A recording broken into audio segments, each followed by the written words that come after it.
Hello, my friends. Today's date is February the 2nd, and this is a reading for you if this is your birth date. So, this is a four-card pull, a general energy card for the year to follow, a challenge you might face this year, an action you can take to stay in balance, and an outcome or synopsis card.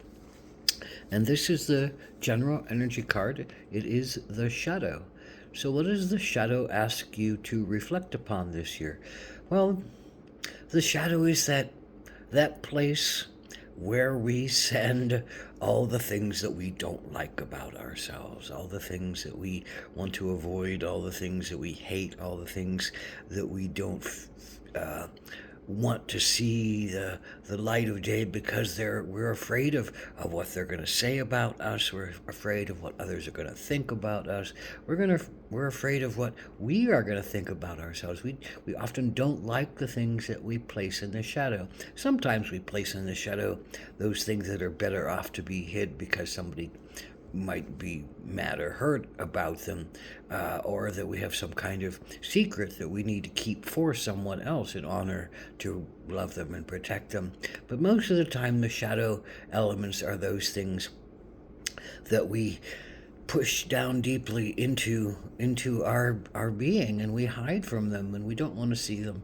And but the shadow is a necessary part of our being. The shadow has to be as much loved as the light is, and if we can present ourselves to the shadow and understand that it's a necessary and integral part of who we are and how we are made and how we are moving toward our own enlightenment.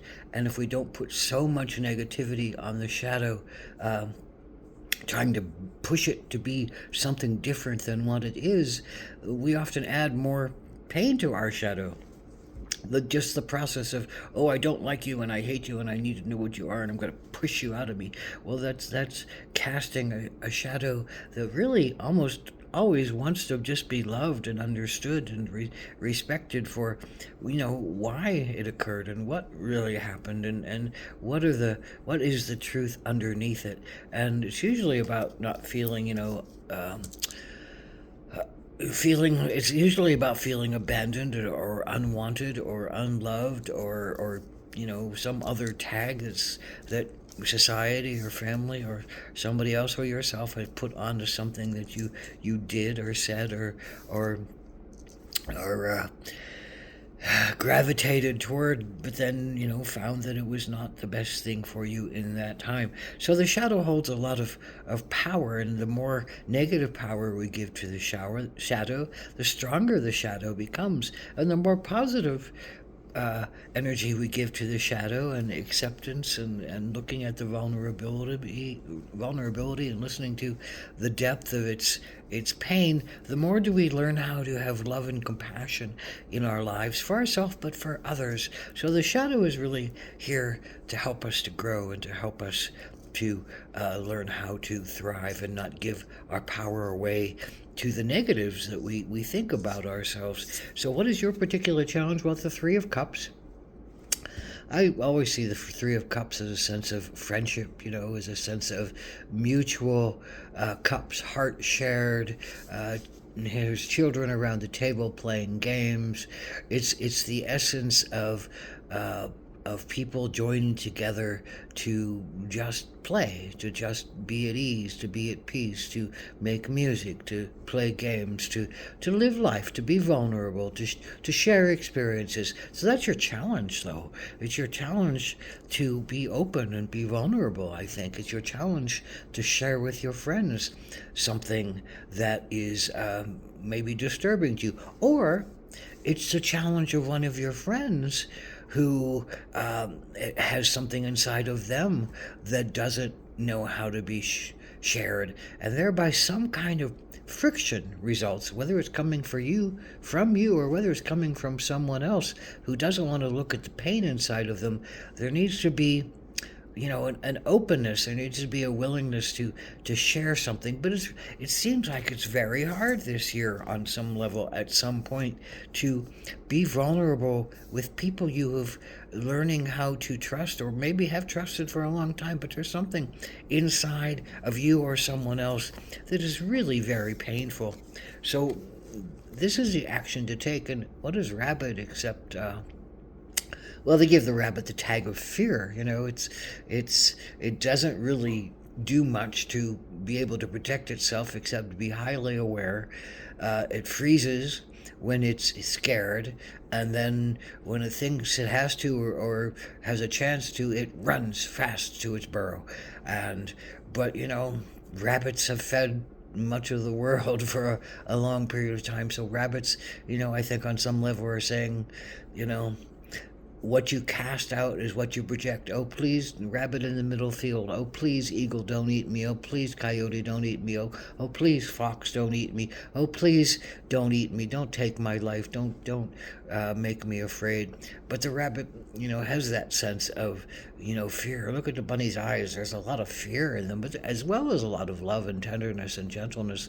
And once you understand that part of rabbit, then do you, you grow into something beyond that. So you have to befriend your fears. And this is, I think, what Rabbit says. You have to befriend your fears. You have to honor that you have fear, but you can't let it stop you, and you can't let it freeze you, and you can't let it make you run away from it. You have to face those fears and to be willing to look at them and say, oh, they're not as bad as I projected.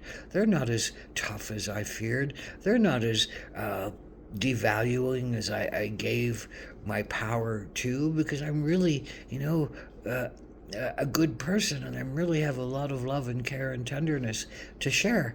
And maybe this is somebody else who's projecting fear, and you're asked to honestly share with them and not project your own fear about what they're doing, but listen to them deeply and say, oh, that's not so bad, and we love you anyway, and we're going to love you and cherish you because you're a gentle and kind being, and we appreciate that about you. That's why we're friends. So this is about trusting your friendships and your family in lots of ways to undergo a deep caring and a deep helping and a deep look at the things that stop you or them from dancing your utmost, from dancing your soul and dancing your spirit and dancing your truth and dancing your love.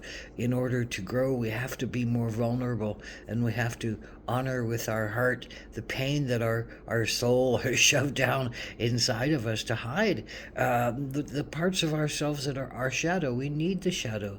We can't just open everything to the light and forgive it and heal it and move on, because then we just explode into the billions of golden particulate matters of the universe, and then we have to come back and do it again. And if you're a karma understander, and a multiple live understander. So this is about, loving your shadow and honoring the shadow and recognizing the shadow doesn't have to present so much fear that it stops you from being honest and playful with yourself or with your friends. And it might be stopping your friends from being honest and playful with you. So, maybe this is the time to be a bridge and to listen deeply to someone's fear and come from a compassionate place, whether it's toward them or toward yourself, toward something that might have really shaken up one's world in the past, but you have a chance to heal that shake-up and to bring it some soul juice, some soul compassion, some soul love this year. Aho Mitakuye Oyasin, blessed be.